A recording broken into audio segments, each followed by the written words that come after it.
بسم اللہ الرحمن الرحیم الصلاۃ والسلام علیکہ یا رسول اللہ وعلی آلکہ واصحابکہ یا حبیب اللہ۔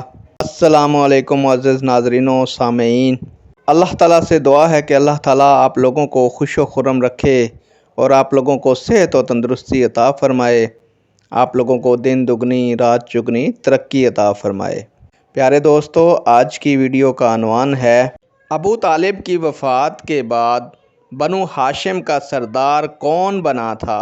امید کروں گا کہ یہ معلومات آپ کے علم میں اضافہ فرمائے گی اور آپ اس معلومات کو شیئر کریں گے، چینل کو سبسکرائب کریں گے تاکہ دوسرے لوگ بھی اس معلومات سے مستفید ہو سکیں۔